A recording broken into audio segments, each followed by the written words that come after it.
बंधुओं, माँ जो है माँ जी, माता जी जगत जननी माँ है। माँ से बढ़ के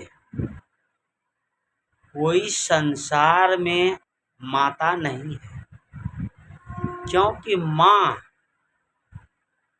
9 महीना गर्भ में रखे, कितने लात मारे होंगे पेट में बच्चे, सबको माँ सहन किया है। वही माता दुर्गा है, वही माता भगवती है, वही माता अद्या है, वही जगत जननी है। क्योंकि इस शरीर जो मिला है कोई मंदिर से नहीं मिला है, माता की मंदिर से मिला हुआ है।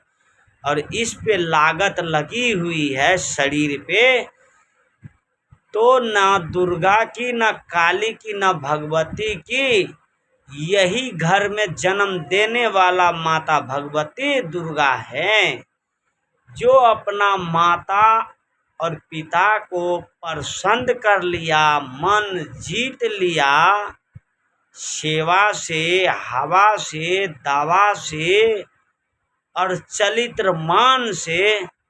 तो वो माँ जब प्रसन्न होती है, जब जाकर के माता दुर्गा प्रसन्न होती है, माता काली प्रसन्न होती है, माता भगवती प्रसन्न होती है, जब जाकर के देवी और देवता प्रसन्न होती है।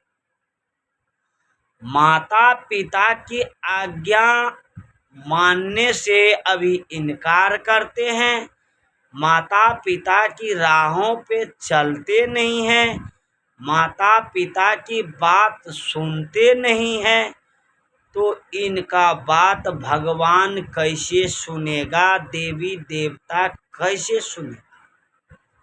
देवी देवता भी कहते हैं कि जो तुमको जन्म दिया है, पोस पाल के बड़ा किया है, भूखे दुखे रह करके, फटे पुराने कपड़ा पहन करके, नंगा पांव चल के तुम्हारे लिए भाग भाग करके रकम दिया है, तुमको योगदान बनाया है, पढ़ा लिखा करके APS DM collector SP DIG तुमको बनाया है। जब तुमको इतना लागत किया है, उंगली पकड़ के चलना सिखाया है, जब गिर जाते थे तो तुम्हारा ही माता पिता तुमको उठाया है, तुमको भी एक बच्चे को जन्म देने, गर्भाधान से और उसकी शादी विवाह तक योगदान बनाने में 25 से 30 वर्ष की समय लगती है। तुम्हारा 25 से 30 वर्ष तक देखभाल, हर चीज की व्यवस्था तुम्हारा माता पिता ही किया है। जो माता पिता की अंदर देवी और देवता की रूप देखते हैं, उसी से देवी और देवता प्रसन्न होते हैं। जब देवी देवता प्रसन्न होते हैं तो उनकी आशीर्वाद मिलती है। जब आशीर्वाद मिलती है माता पिता गुरु की और देवी और देवता की, तो उसकी ऊपर सुरक्षा कवच बन के घूमता रहता है, उसकी ऊपर काल भी नमस्कार करते हैं। तो होना चाहिए धर्म मार्ग पे चलने वाले। हमारे साहिब कहते हैं, पंथी है यहाँ पे भजन की, क्यों बने तू अभिमानी रे, बनना है बनो गुरु ध्यानी रे, क्यों बने अभिमानी रे। अभिमान क्या चीज का करना है? आपका इस संसार में है क्या? इस संसार में क्या है आपके? आपको अगर करोड़ों संपत्ति हो जाए, 5 करोड़ की संपत्ति हो जाए, तो आप क्या कीजिएगा? बहुत से बहुत एक हवाई जहाज में यात्रा कीजिएगा, बढ़िया होटल में भोजन कीजिएगा और बढ़िया कपड़ा पहनिएगा। इससे बढ़ के और क्या कीजिएगा? मगर भोजन तो खाइए। भोजन जब कीजिएगा तो अन्न न खाइएगा, हवा पी करके नहीं न रहिएगा। हवा भी जब पीते हैं तो हवा अगर ऑक्सीजन देना बंद कर दे तो आपका पैसा क्या काम आएगा? कितने आदमी पैसा से ऑक्सीजन खरीदते हैं और जिनको पैसा ना हो तो मर जाएगा। तो सबसे बड़ा ऑक्सीजन देने वाला प्रकृति है। प्रकृति का भी पूजा होती है। पेड़ पौधे में भी ऑक्सीजन देते हैं। जितने भी संसार में दिखते हैं आपको, सब काम की चीज है।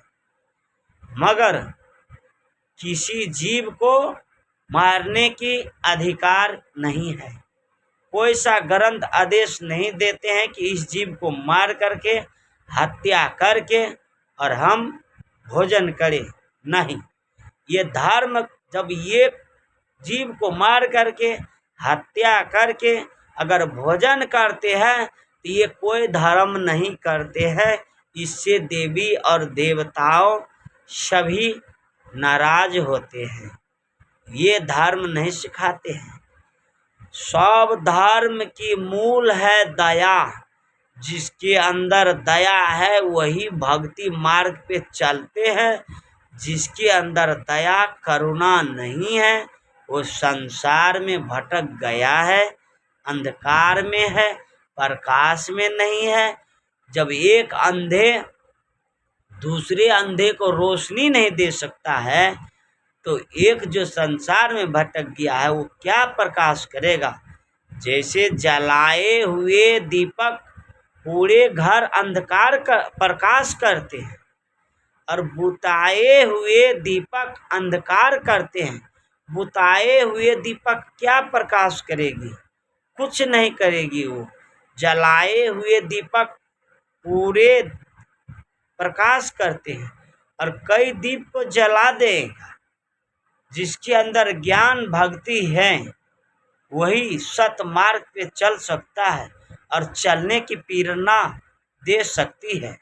मैं अपना वाणी को विराम देते हुए पुनः आप लोग सुने, श्रवण करें और ज्ञान की प्रकाश जलाए अपना अंदर में।